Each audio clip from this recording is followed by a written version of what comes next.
अस्सलाम वालेकुम, आप देख रही हैं आवाज न्यूज और मैं हूं इरम चौधरी। अशफा अस्पताल के अतराफ हर शख्स खतरे में। अशफा अस्पताल के मैनेजर मोहम्मद अबू सलीमा के मुताबिक अस्पताल के अतराफ हर शख्स को इसराइली तैयारे और स्नाइपर्स निशाना बना रहे हैं। जख्मियों को उठाने के लिए बाहर भी नहीं जा सकने के हवाले से बताया गया। हम मौत से सिर्फ चंद घंटे दूर हैं।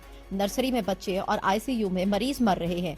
पनाह गुज़ीरों के खेमों में आग लग चुकी है। पूरे मेडिकल कॉम्प्लेक्स में आग फैलने का खतरा है। हमास के सरबराह इस्माइल हनिया की पोती इसराइली बमबारी में शहीद हो गई। रवि हनिया इस्लामी यूनिवर्सिटी ऑफ गजा में मेडिकल की तालिबा थी।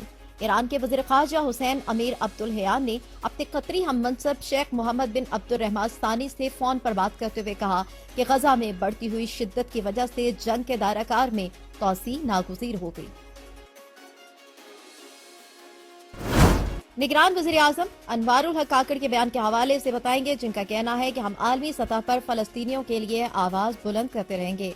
निगरान वज़ीर आज़म ने आलमी कुव्वतों की गजा में जारी बर्बरियत पर खामोशी को शर्मनाक करार देते हुए कहा कि पाकिस्तान आलमी सतह पर फलस्तीनियों के लिए आवाज बुलंद करता रहेगा। सऊदी अरब के दौरे पर मौजूद निगरान वज़ीर आज़म अनवारुल हक काकड़ ने फलस्तीन के सदर महमूद अब्बास से मुलाकात की। उन्होंने काबिल सहयोनी फौजों के रहते फलस्तीनियों के कत्लेआम और नस्ल कुशी पर इजहार अफसोस किया। निगरान वज़ीर आज़म ने यकीन दहानी करवाई कि पाकिस्तान फलस्तीन के लोगों की सिफारती और इखलाकी मदद जारी रखेगा। अनवारुल हक काकड़ ने कहा कि आलमी कुव्वतें गजा में जंग बंदी नहत्ते फलस्तीनियों का कत्लेआम रोकने में किरदार अदा करें। दोनों रहनुमाओं ने गजा में फौरी गैर मशरूत जंग बंदी और इमदाद की फराहमी के लिए राहदारी के क़याम का मुतालबा किया। सदर महमूद अब्बास ने मुश्किल वक्त में साथ देने पर पाकिस्तान का शुक्रिया अदा किया। मुजाहिरीन को जंग अजीम की यादगार के करीब जाने से रोक दिया गया। लंदन पुलिस ने जंग अजीम की यादगार सिनोटॉफ के करीब जाने पर पाबंदी आयद कर दी। पुलिस ने इंतबाह करते हुए कहा कि मुजाहिरीन ने यादगार के करीब जाने की कोशिश की तो गिरफ्तार कर लिया जाएगा। पुलिस के मुताबिक मुजाहिरीन के अमरीकी और इसराइली सिफारत खानों के करीब जाने पर भी पाबंदी होगी। टॉप दीवार तंजीम के मुताबिक हफ्ते को फलस्तीनियों से इजहार यकजहती के लिए रैली निकाली जाएगी।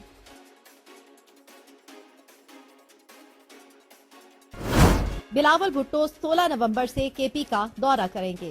पीपल्स पार्टी के रहनुमा अमजद अफरीदी ने बताया कि बिलावल भुट्टो जरदारी 16 नवंबर से केपी का दौरा करेंगे। सूबाई सेक्रेटरी इत्तलात पीपल्स पार्टी अमजद अफरीदी ने पेशावर में प्रेस कॉन्फ्रेंस करते हुए कहा कि चेयरमैन पीपल्स पार्टी बिलावल भुट्टो जरदारी दौरे के दौरान पेशावर, एबटाबाद, नौशहरा में वर्कर कन्वेंशन से खिताब करेंगे। अमजद अफरीदी ने यह भी बताया कि जनूबी अजला में सिक्योरिटी के बायस कन्वेंशन मुलतवी हुए हैं। बिलावल दीर और चित्राल में भी जलसों से खिताब करेंगे। उन्होंने कहा कि तमाम पार्टियों को लेवल प्लेइंग फील्ड दी जाए।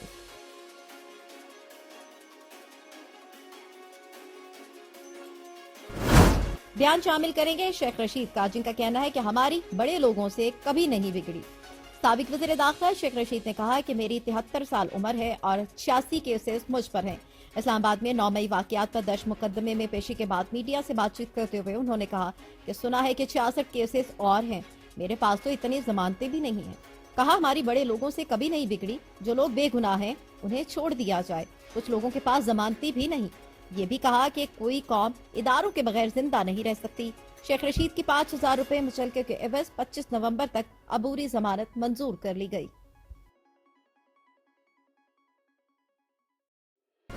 शामिल करेंगे कुछ मजीद खबरें।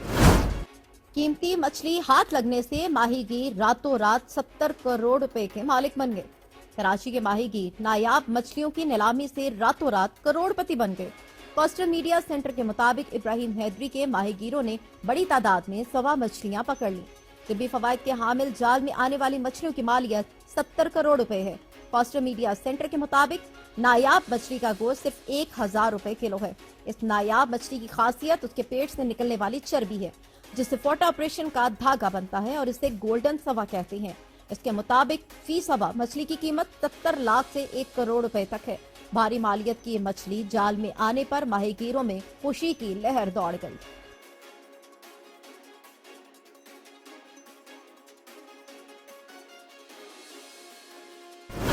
बात करेंगे वर्ल्ड कप 2023 के हवाले से। जनूबी अफ्रीका ने अफगानिस्तान को 5 विकेटों से शिकस्त दे दी। International cricket council world cup के 42वें मैच में जनूबी अफ्रीका ने अफगानिस्तान को 5 विकेटों से शिकस्त दे दी। احمد آباد کرکٹ اسٹیڈیم پر کھیلے گئے میچ میں افغانستان نے جنوبی افریقہ کو جیت کے لیے 245 رن کا ہدف دیا۔ جنوبی افریقہ نے ہدف 47.3 اوورز میں 5 وکٹوں کے نقصان پر حاصل کر لیا۔ وینڈا ڈاوسن 76 اور اینڈائل فیلکواور 39 رن کے ساتھ ناقابل شکست رہے۔ کوئنٹن ڈیکاک 41، ایڈن مارکرم 25 رن، ڈیوڈ ملر 24، ٹمبا باووما 23، ہینرش کلاسن نے 10 رن بنائے۔ افغانستان کی طرف سے محمد نبی اور راشد خان نے 2 کھلاڑیوں کو آؤٹ کیا۔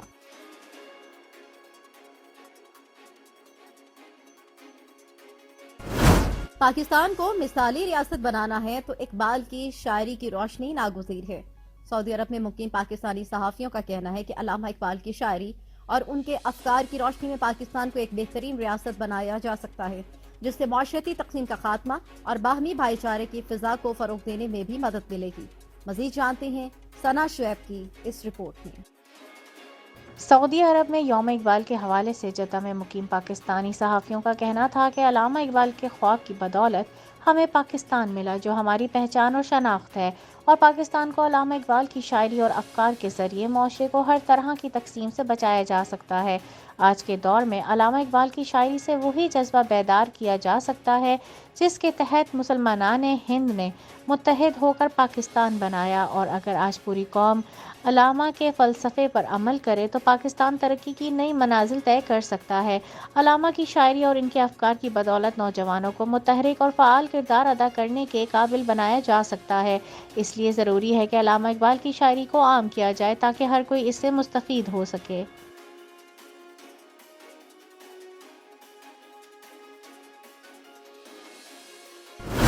پنجاب کے مختلف اضلاع میں اسموک ایمرجنسی، خانیوال میں بھی اسموک کے باعث معمولات زندگی متاثر ہو گئے۔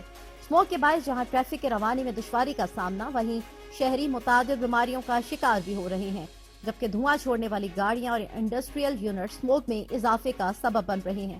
اسی پر بات کریں گے خانیوال میں موجود نمائندے راہیل عباسی سے۔ جی راہیل، اپڈیٹ کیجیے گا۔ جی بالکل، ملک بھر کی طرح خانیوال میں بھی اسموک کا راج برقرار ہے۔ اسموک کے باعث حد نگاہ انتہائی کم ہو کر رہ گئی ہے۔ اسی طرح موٹر وے پولیس کی جانب سے ڈرائیور حضرات کو یہ ہدایات جاری کی گئی ہے کہ فوگ لائٹ کا استعمال کرے، اسپیڈ جو ہے انتہائی کم رکھے تاکہ حادثات سے بچا جا سکے۔ اسی طرح ضلع انتظامیہ کی جانب سے جو ہے بھٹوں اور دھواں چھوڑ گاڑیوں کے خلاف کارروائیوں کا سلسلہ جاری ہے۔ اگر دوسری جانب میں بات کروں، اسموک کے جو اثرات جو ہیں شہریوں پر بھی مرتب ہو رہے ہیں۔ مریضوں کی تعداد میں اضافہ دیکھا جا رہا ہے، ہسپتال بھر چکے ہیں، اور ڈاکٹرز کی جانب سے شہریوں کو یہ ہدایات جاری کی جا رہی ہیں کہ اسموک سے بچنے کے لیے ماسک کا استعمال کریں۔ اور اسی طرح ضلع انتظامیہ کی جانب سے اگر یہ کارروائیوں کا سلسلہ جاری رہا دھواں چھوڑ گاڑیوں کے خلاف اور بھٹوں کے خلاف، اسموک کے اضافے میں واضح کمی دیکھی جائے گی۔ جی، سمندری کے سول ڈیفنس وارڈنز کے لیے اسناد تقسیم۔ سمندری کے civil defence warden post A2 سمندری میں وارڈنز کو فائر فائٹنگ، فرسٹ ایڈ اور ریسکیو جنرل کورسز مکمل کرنے کے موقع پر تقسیم اسناد کی تقریب منعقد ہوئی، جس میں اسسٹنٹ کمشنر سلمان منشا نے وارڈنز میں اسناد تقسیم کی۔ تقریب کے مہمان خصوصی اسسٹنٹ کمشنر سمندری سلیمان منشا کو گارڈ آف آنر پیش کیا گیا، اور پوسٹ وارڈن محمد عدنان وارث نے پھولوں کا گلدستہ پیش کیا۔ اسسٹنٹ کمشنر سمندری سلمان منشا کا کہنا تھا کہ civil defence warden post A2 کے وارڈن شہر کے امن و امان کو برقرار رکھنے کے لیے اپنا اہم کردار ادا کر رہے ہیں۔ شہر میں ایمرجنسی کی صورت میں انتظامیہ کے ساتھ مل کر اپنے فرائض انجام دیتے ہیں۔ اس موقع پر اسسٹنٹ کمشنر سلیمان منشا نے وارڈنز میں فائر فائٹنگ، فرسٹ ایڈ اور ریسکیو جنرل کورسز مکمل کرنے پر اسناد تقسیم کی۔ آواز نیوز سے فی الوقت اتنا ہی۔ مزید خبروں اور اپڈیٹس کے لیے دیکھتے رہیے آواز نیوز۔